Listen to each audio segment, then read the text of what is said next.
Welcome to the Human Capital Innovations Podcast. We're your source for personal, professional, and organizational growth and development, where we share original research, explore industry trends, and interview executives and thought leaders from across the globe. We hope you join us often for practitioner-oriented content around all things related to leadership, HR, talent management, organizational development, and change management. Maximize your personal and organizational potential with Human Capital Innovations Podcast.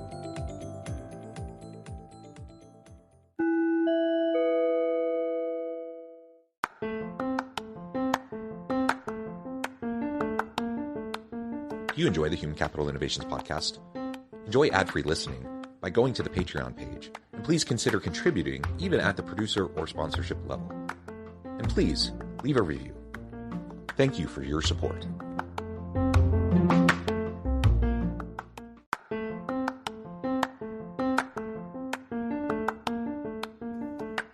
Welcome to the Human Capital Innovations Podcast. In this HCI Podcast episode, I talk with Mark Zides about his book, The PACE Process for Early Career Success.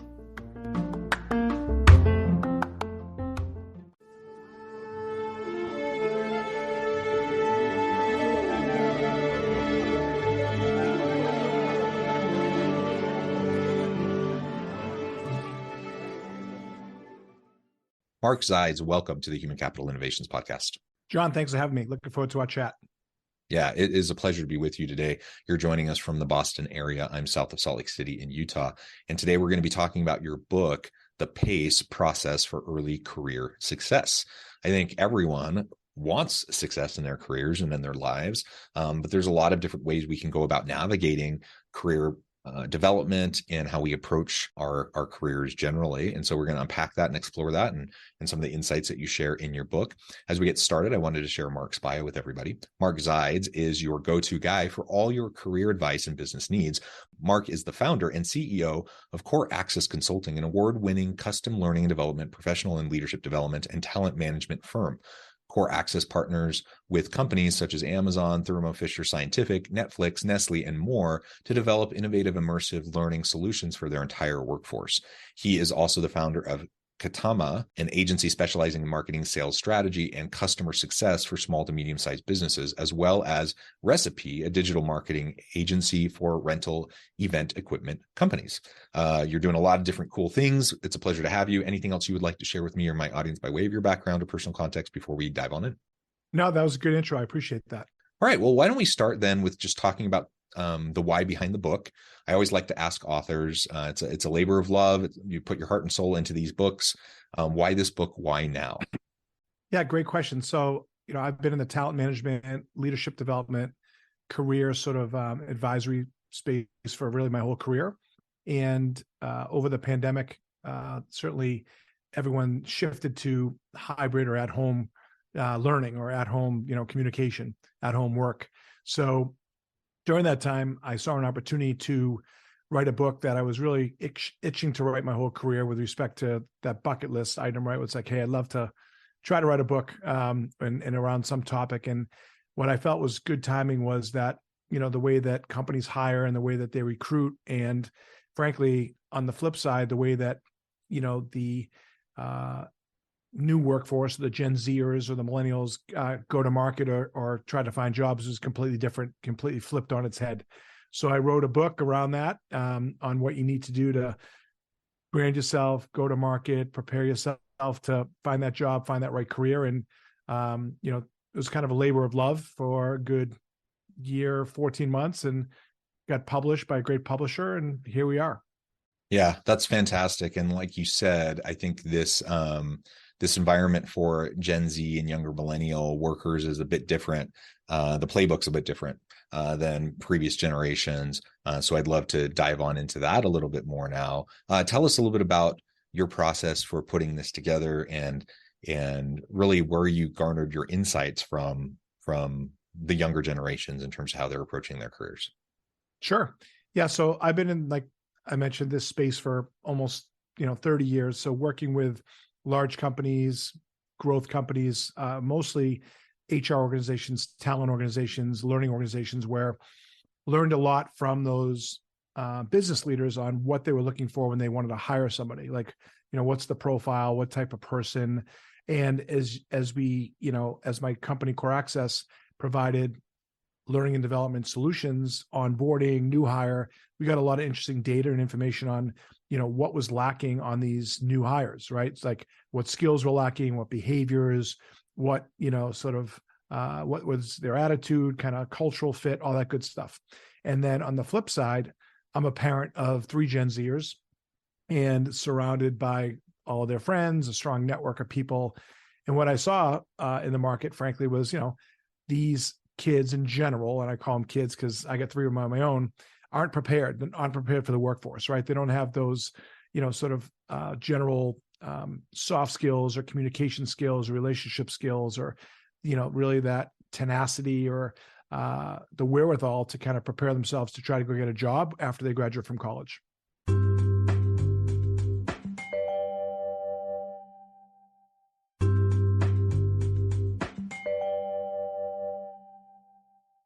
It's interesting too, because the younger generation, I think, is approaching even their education differently. So finishing college and moving into the workforce is one segment, but you even have an increasing number of younger individuals who are choosing different options around professional development and preparing for their future careers. Maybe you can speak to that a little bit as well. Yeah. So it's not one size fits all, right? Like, the economy's changed, we call it the gig economy now. There's a lot of freelancers out there that, are really good at certain skills or certain roles or certain things that they are passionate about and like to do.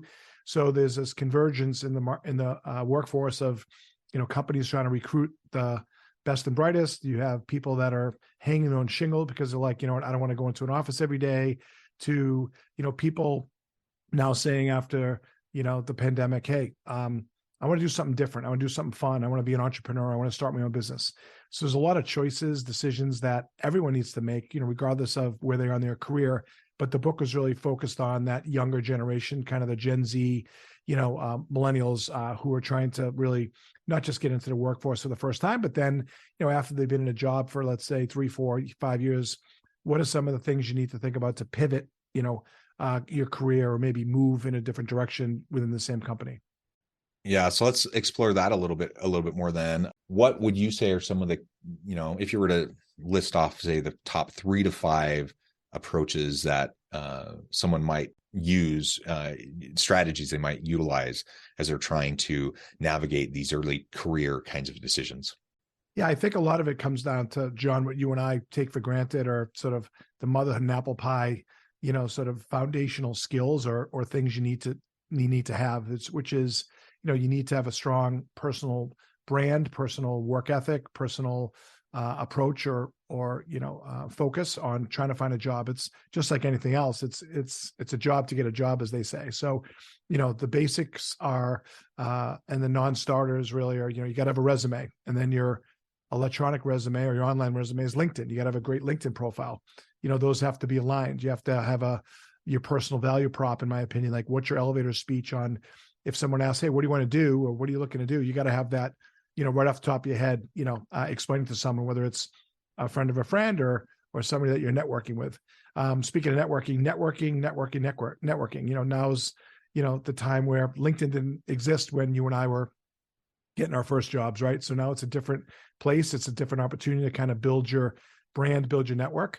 You mentioned 5 things. I think a lot of it's also, some of that tough love that I have in my book, which is, that, sort of all the cliches of having tenacity. If you get hit, get up, don't take no for an answer. If one door closes, another one opens, all that stuff where, you just got to be tenacious. You got to be resilient around trying to find that job. And it's hard because the way the system's built is if you apply for jobs, let's say through a company website or through an ATS, you may get blacklisted or you might get ghosted and not responded to. So how do you work through those things? And what are some of the strategies to kind of get around that traditional process of trying to apply on an Indeed or a Career Builder or a Monster or one of those ATS systems? Kind of how do you get right to the hiring manager? And, the book, provides some strategies on how to do that. Yeah. So let's unpack those. What are some of those strategies would you emphasize with younger people trying to navigate? a couple of tactics would be, if you really, once you identify and you do research on the company or on the industry you want to work in. So let's say you want to work in life sciences, and let's say you want to go into the office and you don't want a hybrid or remote role.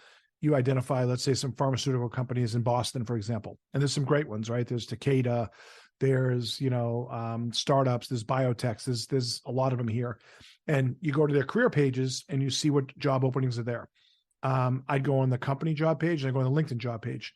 From there, I try to figure out who the hiring manager is based on that role. And it's a little research, it's a little, art and science to try to figure that out. But what I would do is I'd not only apply for the role on the careers page, but I would also go onto LinkedIn and connect with the person who the hiring manager is there and make that personal connection.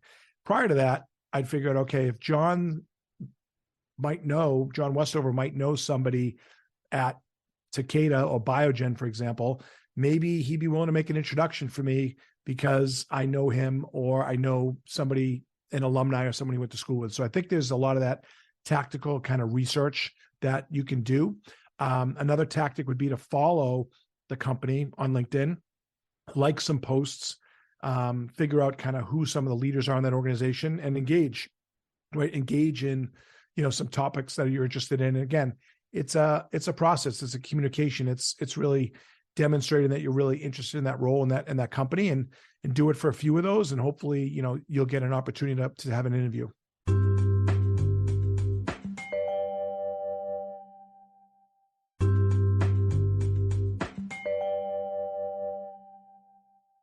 So that networking is key. And that's a hard thing. I've found that, I have 6 children, 4 teenage daughters. My oldest is a freshman in college.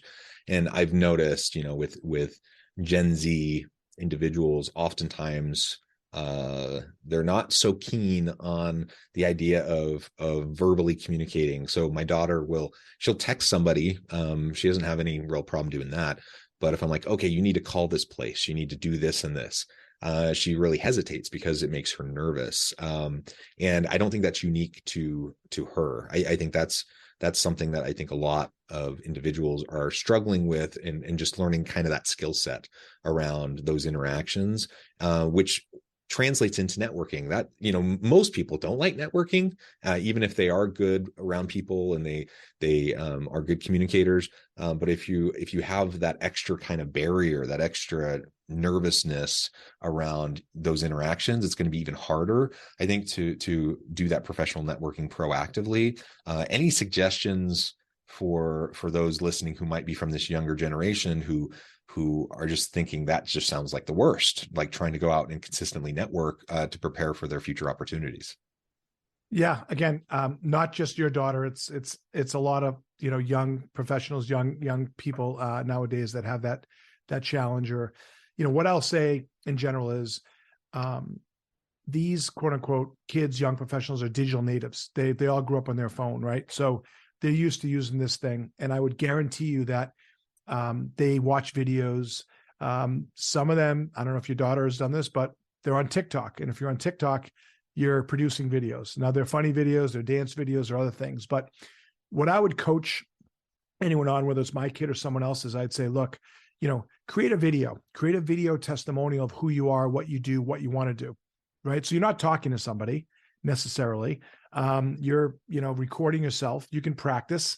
Up here, down here. You can do a green screen. You can make it a fun one.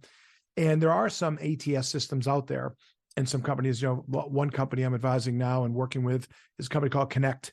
And, they actually have a really cool asynchronous video, what they call first impression video.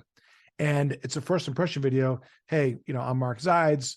I just graduated from, this college. I'm really interested in XYZ. The reason why I'm reaching out to you today is because I understand you have a job interview, and it's this. And like, you can do that through video. You don't have to necessarily make the personal connection yet. And you can send that out. So there's some platforms out there that you can use a tool like that, or you can do it on your own. And I think a hiring manager, if they got a 1-minute video on who I am and why I want to work there, it's different, right? It's a lot personal touch versus an email, introducing yourself or going through the ATS system. So that's a little creative. I'd also say, and I know this is a little long-winded, on the flip side, once a young professional is engaged in a conversation, a lot of the statistics that I'm learning is 92% of these young professionals don't send a thank you note. They don't send a thank you email. You and I would never, back in the old day, we'd write one, right? We'd put in the mail. Nowadays, they don't even send an email thank you. I'd push that person, if I were coaching them, to say, why don't you send a video thank you? 30 seconds. Hey, John, great meeting you. Welcome the opportunity to work there. I learned a lot. I'd love to, and that's just different because not everyone's doing it. First of all, 92% aren't even sending a thank you letter or a thank you email. So if you are the one quote unquote student or kid that sends a video thank you, you're going to stand out from the rest. I guarantee it. But I think it's different. It's much different recruiting process than it has been in the past. And you got to stay up with the social platforms to make sure that your jobs are getting highlighted the right way. Yeah, absolutely. Those are great tips, great advice. I think every leader would be wise to listen. I know the playbook's changing.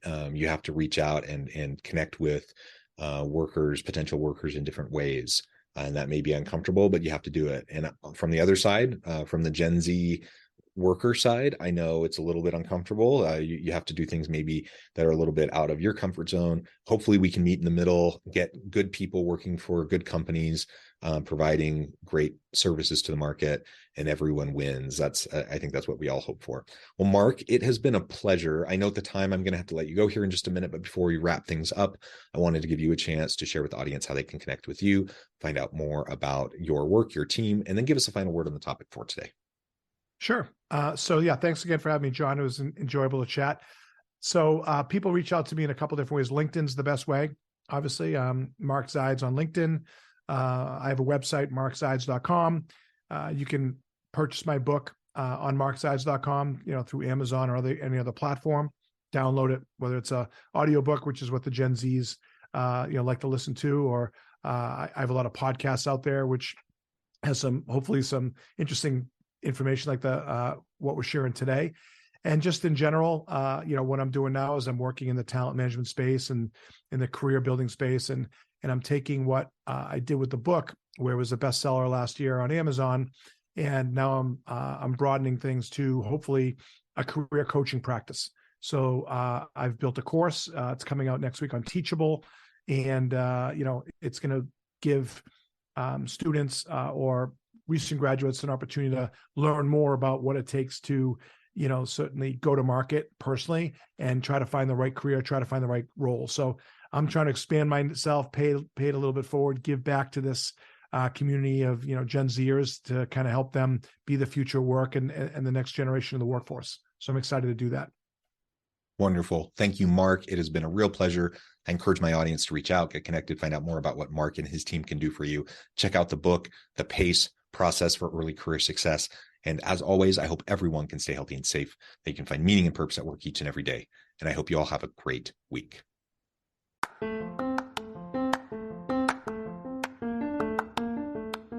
you enjoy the Human Capital Innovations podcast? Enjoy ad-free listening by going to the Patreon page. And please consider contributing even at the producer or sponsorship level. And please leave a review.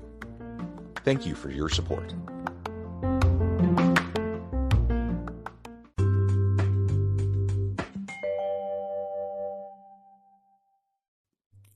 Thanks again for joining us for this episode of the Human Capital Innovations Podcast. I hope you stay healthy and safe and that you have a great week.